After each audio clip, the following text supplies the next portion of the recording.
Hi, my name's Ilma, and today I'd like to share John 13:31 to 38. Therefore, when he had gone out, Jesus said, "Now is the Son of Man glorified, and God is glorified in him.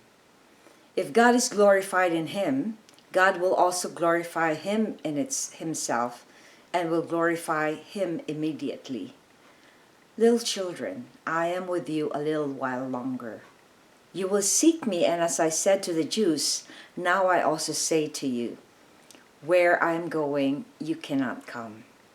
A new commandment I give to you, that you love one another, even as I have loved you, that you also love one another.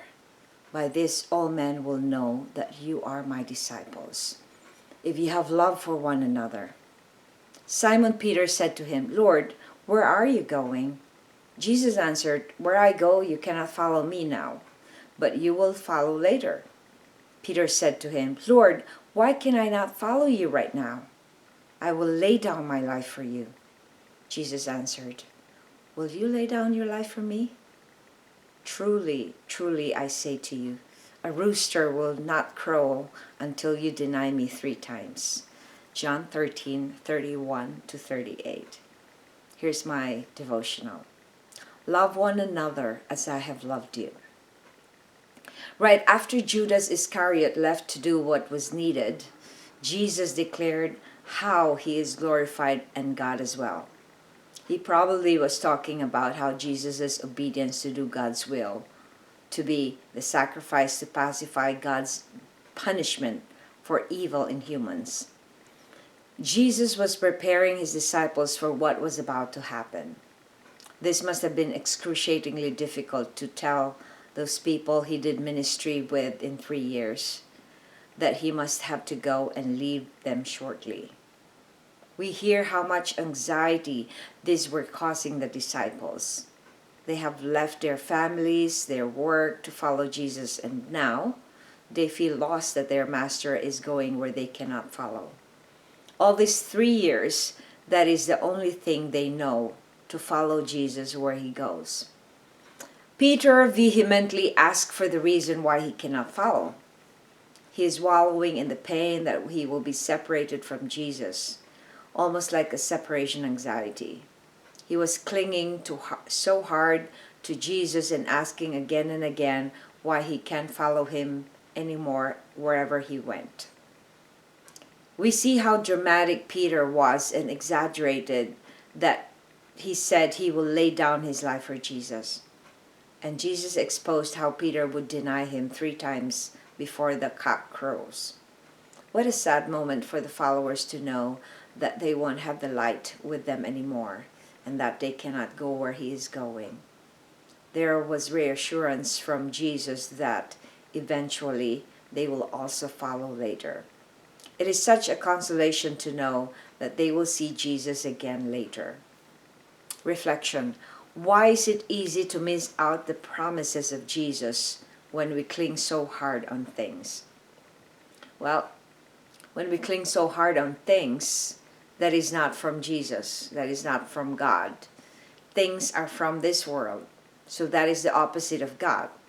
So when we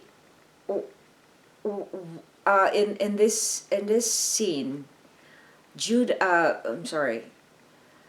Peter was vehemently asking and clinging to Jesus because he doesn't want to let Jesus go. Of course, no one would. If we are with the Lord and Master, who would want to let him go? But he is not there to keep us comfortable, to keep us safe. Just like so many Christians use they want to cling to Jesus in a way, and yet they want to cling to other things as well. So in the Bible it says that you cannot serve 2 masters because one will suffer. And there's another verse in the Bible that says that once you become friends of the world, you are enemy of God. So you need to make a choice. Are you for Jesus or are you for the world? So in other things, in this scene, we see that they are getting attached to their emotions and their closeness to the Lord, that they're forgetting that God has a bigger plan for Jesus to do. So they're forgetting that Jesus did not go there for the disciples, but Jesus came on earth so that we will all be saved from sins, and he will have to die on the cross. So sometimes we get derailed with the purpose in our life because we focus so much on the things that we have, on the things that we enjoy. So he says, he gave us, Jesus gave us a new command, which is to love one another as he has loved us. So if we love one another as he has loved us, then we are following him. And in this case, we don't have Jesus with us like the disciples did, and yet we know that he is in our heart.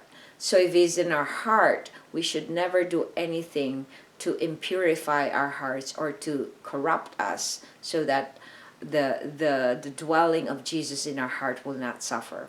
Thanks for watching. I hope you check my website at ilma'S.com for artworks and photographs. And I hope you subscribe to my channel on YouTube so I could make more videos for the Lord. God loves you, and so do I.